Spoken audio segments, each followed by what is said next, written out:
Hallelujah. सभी को जय मसीह की। मैं अमरीक जॉय आज एक बार फिर प्रभु पिता का धन्यवाद करता हूँ कि आज एक बार फिर प्रभु पिता ने समय दिया कि परमेश्वर के वचन आपके साथ बांट सकूँ। अगर आप मेरे इस चैनल पर नए हो, अभी तक आपने चैनल को सब्सक्राइब नहीं किया, तो आप चैनल को सब्सक्राइब करें। साथ में जो बेल आइकन है उसको टच करना, ताकि आने वाले वीडियो का नोटिफिकेशन, उसकी जानकारी आपको तुरंत मिलने पाए। और मैं आज एक बार फिर प्रभु पिता का धन्यवाद करता हूं कि प्रभु पिता ने आज एक बार फिर सुंदर समय दिया कि आज एक बार फिर हम परमेश्वर के वचन से कुछ बात कर सकें, परमेश्वर के वचन को हम समझ सकें, उसको जान सकें। क्योंकि हमारे परमेश्वर वो हमसे बहुत ही प्रेम करते हैं। वो परमेश्वर जिन्होंने मेरे लिए अपना पवित्र लहू तक बहा दिया, और मेरा कोई रिश्ता, मेरा कोई संबंध उस परमेश्वर के साथ कभी था ही नहीं, लेकिन फिर भी प्रभु यीशु मसीह ने मेरे पापी पर अपना बहुत बड़ा अनुग्रह किया, और मुझ पापी के लिए प्रभु यीशु मसीह इस संसार में आए और मुझे बचाने के लिए उन्होंने अपना पवित्र लहू बहा दिया। तो आज मैं उस परमेश्वर का धन्यवाद करता हूँ, और उस परमेश्वर ने मुझको, आपको, हम सभी को, और जितने भी इंसान इस पृथ्वी के ऊपर हैं, सभी को जो परमेश्वर ने बाइबल दिया है, और बाइबल के अंदर जो आज्ञा हैं, वो आज्ञा परमेश्वर ने इंसान को दी है, ताकि इंसान आज्ञा को समझ सके, इंसान आज्ञा को मान सके, और उस आज्ञा को वो पूरा कर सके। क्योंकि जो परमेश्वर की आज्ञा है वो हमारे लिए है, ताकि हम परमेश्वर के वचन को अपने जीवन में पूरा कर सकें। और ये आज्ञा हमें इस पृथ्वी पर ही पूरी करनी है। उसके बाद स्वर्ग में ना तो आपके लिए बाइबल होगा, ना स्वर्ग में आपके लिए कोई आज्ञा होगी, और ना ही स्वर्ग में आपको कभी बाइबल पढ़ने का किसी भी तरह का कोई जतन करना होगा। क्योंकि आज आपके पास, मेरे पास जितना भी समय बाकी है, जितनी भी आयु आपकी बाकी है, मेरी आयु बाकी है, उम्र बाकी है, तो तब तक हमें परमेश्वर की आज्ञा माननी है बस। उसके बाद ये आज्ञा हमें नहीं माननी होगी। क्योंकि जब हम परमेश्वर के स्वर्ग राज्य में जाएंगे तो वहाँ पर कोई पाप नहीं होगा, वहाँ पर कोई पाप की मजदूरी नहीं होगी, और सबसे बड़ी बात, वहाँ पर खुद परमेश्वर हमारे साथ होंगे और हम लोग परमेश्वर के साथ होंगे। तो वहाँ पर जब परमेश्वर साथ होंगे तो वहाँ पर कोई पाप की संभावना ही नहीं होगी। इसलिए आज्ञा जो माननी है इसी पृथ्वी के ऊपर माननी है, और तब तक माननी है जब तक आप, मैं और हम लोग जिंदा हैं। उसके बाद आज्ञा नहीं माननी। लेकिन अगर आपको आज्ञा माननी मुश्किल लग रही है तो मैं विनती करता हूँ कि बस थोड़े समय के लिए आप इस आज्ञा को मानते रहो, और अपने प्राण देने तक, या फिर जब तक प्रभु यीशु मसीह नहीं आते तब तक ये सारी आज्ञा हम मानते रहें।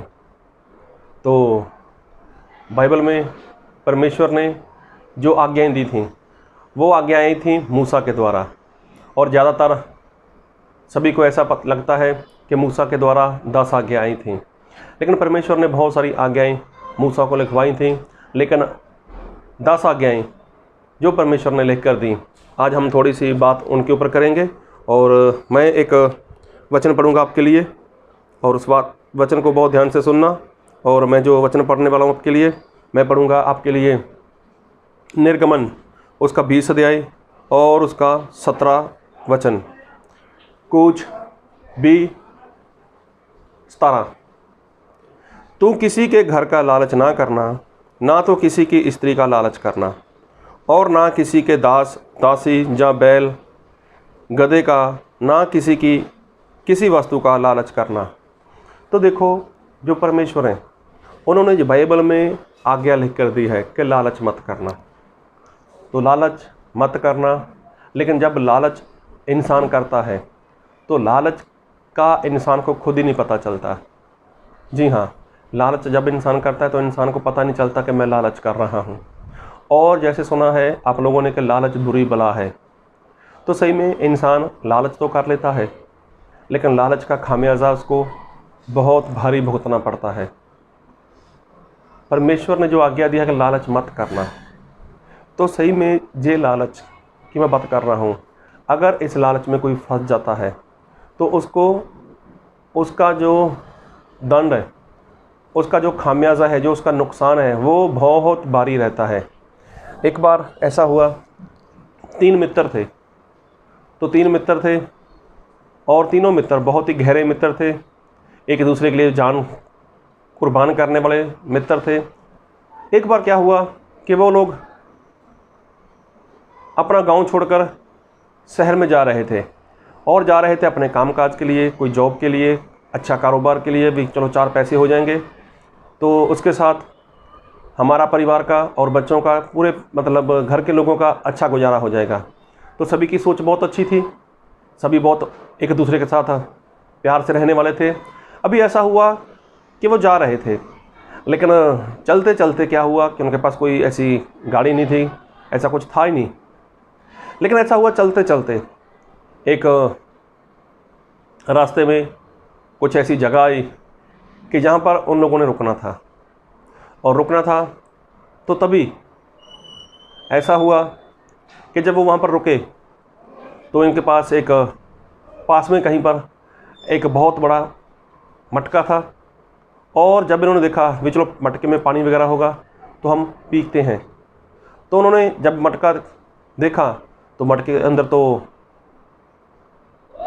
पानी था ही नहीं, और जो कुछ था उसको देखकर वो हैरान हो गए, वो घबरा गए, एकदम से वो चौंक गए, ये क्या है इसमें। तो उसमें और कुछ नहीं था, उसमें मटके में बहुत सारा सोना था, बहुत सारे हीरे जवाहरात थे। तो उन लोगों ने ऐसा सोचा कि अभी हमें शहर जाने की ज़रूरत ही नहीं है, अभी हमें वहाँ पर कामकाज करने की ज़रूरत ही नहीं है। तो तीनों बहुत खुश हुए, उठे, सभी को एक दूसरे को गले लगाया और उन्होंने सोचा चलो भी ठीक है। लेकिन उनको ऐसा था कि हमने सफ़र काफ़ी तय किया है, तो अभी हम खाना खाते हैं और ये सोना हीरे जवाहरात लेकर हम अपने घर को लौट जाते हैं। तभी जब वो खाना खाने बैठे तो उनको ऐसा लगा कि यार हमारे पास पानी तो है नहीं, और थोड़ा दूर पर कहीं पर कुआं था। तो उसने ऐसा किया, एक मित्र को बोला कि तू वहाँ पर जा, तू वहाँ पर जा और वहाँ से कुछ जो आपके पास बोतल वगैरह है इसमें पानी भर कर लेकर आ, तब तक हम खाना निकालते हैं, तब तक हम खाना खाएंगे तीनों मिलकर। तो वो जो मित्र था वो तो पानी लेने चला गया। अभी वहाँ पर ऐसा हुआ कि जब वो पानी लेने गया तो उसके अंदर एक बुरी बात ने काम किया। उसके अंदर ये बात आ गई कि क्यों ना मैं अपने दोनों मित्रों को ख़त्म कर डालूं, और जितना सोना है, जितना हीरे जवाहरात हैं, वो सब मेरे हो जाएंगे और मुझे किसी को देना नहीं पड़ेगा। तभी वहाँ पर एक जहरीली, जो बेल बोलते हैं, ऐसा कोई पेड़ था, उसके पास कोई जहरीली बेल थी। उसने उस जहरीले बेल को लिया, उसके पत्तों को, उसकी डालियों को अच्छे से तोड़ दिया और उसने अच्छे से उसको पीस कर उसमें डाल दिया। अभी उसके बाद उसके अंदर ये बुरी बात काम कर रही थी। तब जो दोनों दोस्त खाना खाने बैठे थे, तब ऐसा हुआ, उन्होंने भी सोचा अरे अगर हम अपने उस मित्र को मार दें, उस मित्र को मार दें तो हम दोनों के पास कितना सोना हो जाएगा, कितने हीरे जवाहरात हो जाएंगे। अभी तो हमें 3 जगह पर हिस्से करने होंगे, लेकिन अगर वो नहीं रहेगा तो हम 2 जगह बांट सकते हैं। तो इधर दोनों के अंदर ये बुरी बात ने काम करना शुरू कर दिया। तभी ऐसा हुआ कि वो मित्र जब पानी लेकर आया, तब इन लोगों ने खाना वहाँ पर रखा था। अभी वो बैठा तो इन्होंने उठकर पीछे से उसके सर में एक बहुत बड़ा सा डंडा या पत्थर के साथ उसके सर के ऊपर वार कर दिया, और वो मित्र वहीं पर ढेर हो गया, वहीं पर मर गया। तब इन लोगों ने उसको उठाया और साइड पे रख दिया। और अब उन लोगों ने सोचा चलो सोना हीरे जवाहरात उठा लेते हैं। एक मित्र बोलता है नहीं, पहले खाना खाते हैं, तो बस खाना खाकर हम निकलते हैं। अभी देखो उन्होंने खाना खाना शुरू कर दिया, और खाना खाने के बाद तुरंत जब पानी पीना था तो पानी पिया उन लोगों ने। अभी वो लोग कौन सा जानते थे, वो लोग कौन सा जानते थे कि इसमें पानी में जहर है। लेकिन देखो 2 मित्रों ने एक मित्र को मार दिया और एक मित्र ने दोनों मित्रों को मार दिया। इसका कारण क्या था? लालच। लालच। तो देखो, जो लालच है वो कभी भी किसी के साथ भी कुछ भी कर सकता है। और एक बात, लालच ऐसी चीज़ है कि इसमें अगर कोई फंस जाता है तो उसको उसका खामियाजा भुगतना पड़ता है। चाहे वो कैसा भी परमेश्वर का दास हो, अगर उसके अंदर भी लालच है तो वो लालच इंसान को खा जाता है। कैसे? एक बार ऐसा हुआ कि परमेश्वर का दास दाऊद, उसने अपने लोगों को भेज दिया लड़ाई करने के लिए और खुद वो अपने महल में रुक गया। और जब महल में रुक गया तब ऐसा हुआ, बाइबल में लिखा है, मैं अपने लिए वचन पढ़ूंगा, 2 शमूएल उसका 11 अध्याय उसका 2 वचन। सांझ के समय दाऊद पलंग पर से उठकर राजभवन की छत पर टहल रहा था और छत पर से उसको एक स्त्री जो अति सुंदर थी नहाती हुई देख पड़ी। जब दाऊद ने भेजकर उस स्त्री को पुछवाया तब किसी ने कहा, क्या जय एलियाम की बेटी और हित्ती उरिया की पत्नी बैतशेबा नहीं है? तो देखो, दाऊद जब अपने महल के ऊपर, वो टेरेस के ऊपर ऐसे ही घूम रहा था और वो टहल रहा था, तब ऐसा हुआ कि उसकी नज़र ऐसे घूमते हुए किसी के घर के ऊपर चली गई और वहाँ पर एक औरत थी बैतशेबा, वो तो नहा रही थी। अभी नहाती हुई औरत को परमेश्वर के दास दाऊद ने देख लिया। तब उसके अंदर इच्छा हुई, तब उसके अंदर लालच आया कि इसके बारे में पता करता हूँ, ये कौन है। तो जब पता चला, अरे ये तो हित्ती उरिया जो उसी की सेना में एक अच्छा सिपाही है, उसकी पत्नी है, तो उसने उसको वहाँ पर बुला लिया, बैतशेबा को, और बैतशेबा के साथ उसने संबंध बनाया। उसके साथ उसने जब संबंध बना लिया, उसके साथ व्यभिचार कर लिया और व्यभिचार करने के बाद उसको पता चला वो तो गर्भवती हो गई। अभी देखो, जो हित्ती उरिया है उसको इस बात की खबर नहीं है, दाऊद जानता है और बैतशेबा जानती है। लेकिन दाऊद के अंदर अभी क्या हुआ, जो हित्ती उरिया की पत्नी थी बैतशेबा, उसको पाने की, उसको अपनी पत्नी बनाने की उसके अंदर लालच आ गई। अभी देखो, जब उसके अंदर लालच आ गई और वो पाना चाहता था उसको, अभी वो पाए कैसे, उसको प्राप्त कैसे करे, उसको अपनी पत्नी कैसे करे। लेकिन अभी देखा जाए तो वो ऐसा भी नहीं बोल सकता कि मैं इसको पत्नी करना चाहता हूँ, क्योंकि उसका पति तो जिंदा था। अभी देखो, दाऊद किस हद तक चला गया, उसका कारण था कि उसके अंदर लालच आ गई। लालच किसके लिए आ गई? उसके अंदर लालच आ गई हित्ती उरिया की पत्नी को अपना पत्नी बनाने की। तब जाकर देखो, उसने एक बहुत बड़ा प्लान बना लिया। और बाइबल में अगर मैं पूरा वचन पढ़ूँ तो काफ़ी लंबा चला जाएगा, लेकिन मैं छोटी सी बात पढ़ देता हूँ। तो फिर पढ़ूँगा 2 शमूएल उसका 11 अध्याय उसके 14 वचन से। सवेरे दाऊद ने जोआब के नाम पर एक चिट्ठी लिखकर उरिया के हाथ से भेज दी। उस चिट्ठी में जय लिखा था, सब से घोर युद्ध के सामने उरिया को रखना, तब उसे छोड़कर लौट आओ कि वह घायल होकर मर जाए।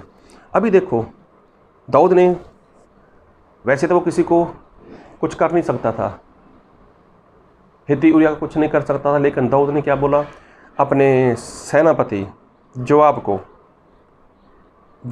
को ऐसा बोला, चिट्ठी में लिखकर दे दिया कि जब तुम लोग युद्ध करो तो सबसे जगह यहाँ पर खतरा हो तो वहीं पर सबसे आगे हित्ती उरिया को कर देना, और जब आप लोग पीछे हट जाना। जब वो अकेला वहाँ पर रहेगा तो वो क्या हो जाएगा, वो इतने दुश्मनों के हथियारों से वो जख्मी हो सकता है और वो मर जाए। तो देखो, उसके पीछे एक बहुत बड़ा प्लान था उसका। उसने जो लिखा था चिट्ठी में वैसा ही हुआ, और उसके बाद देखो, जो हित्ती उरिया था वो मारा गया। अभी देखा जाए तो हित्ती उरिया लोगों की नज़रों में तो एक सिपाही था, लोगों की नज़रों में एक सैनिक था, और लड़ाई के दौरान वो क्या हो गया, वो शहीद हो गया। ऐसा बोल सकते हैं कि हित्ती उरिया एक बहुत बड़ा सूरमा था, लेकिन लड़ते लड़ते वो शहीद हो गया। अभी लोगों की नज़रों में तो ऐसा था, लेकिन दाऊद तो जानता था ना, दाऊद जानता था, परमेश्वर जानते थे कि दाऊद ने क्या किया। इस बात को 1 साल हो गया। दाऊद ने मतलब हित्ती उरिया की मौत के कुछ समय के बाद उसको अपनी पत्नी बना लिया और उसके साथ उसने उसको घर में रख लिया।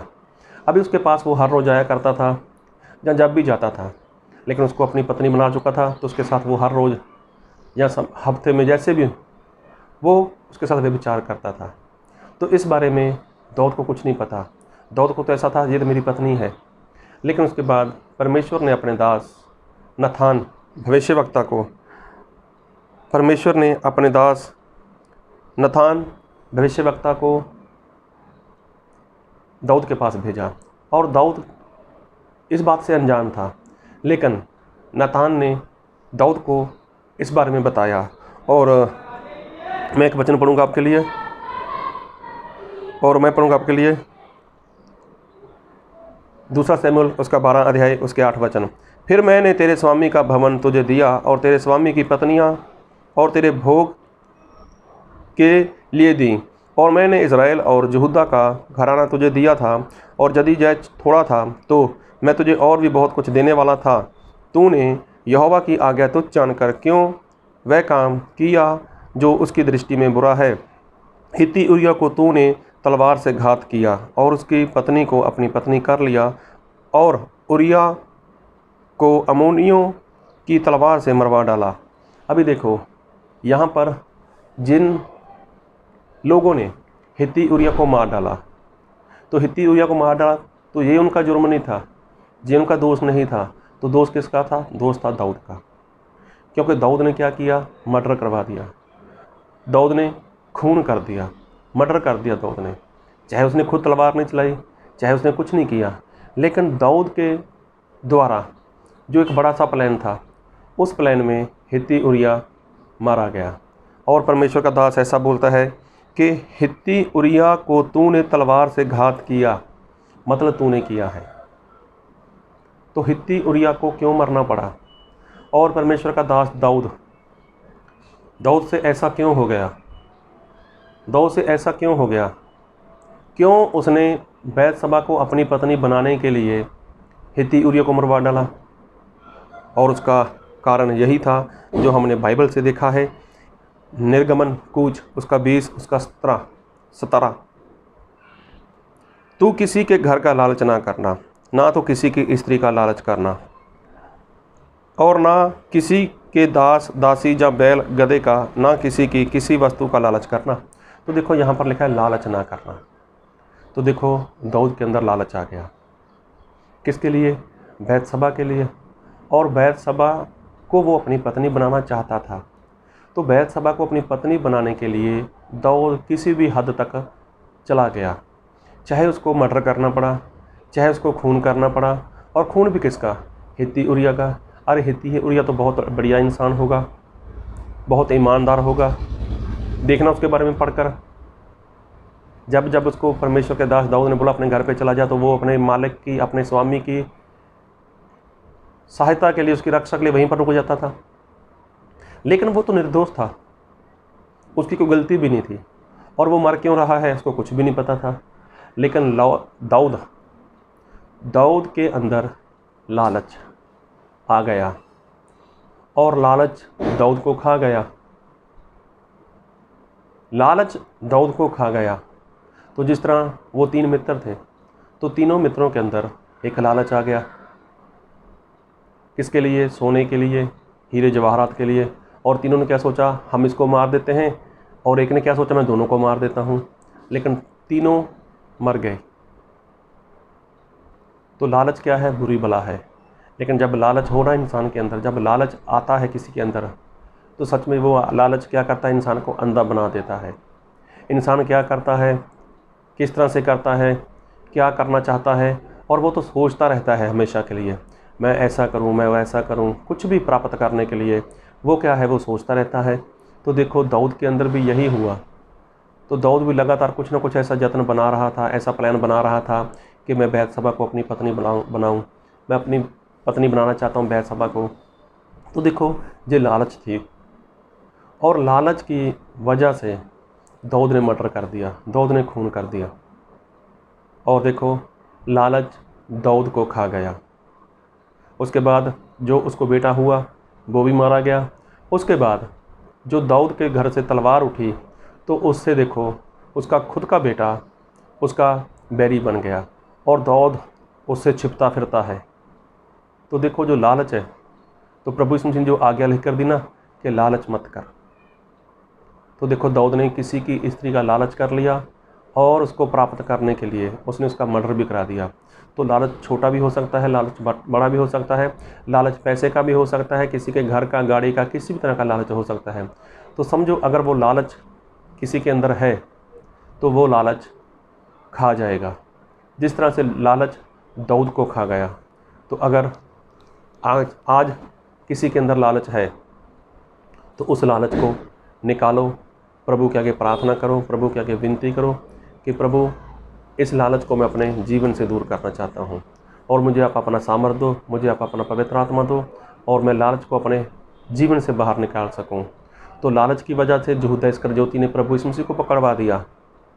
आखिर में देखो ना तो पैसे काम आए और आखिर में देखो यहूदा इस्करियोती को फंदा लेकर आत्महत्या कर वो मरना पड़ा। तो लालच बुरी बला है, इस लालच की बुरी बला से बचे रहो और प्रभु हम सभी को बहुत आयत की आशीष दे। आमीन।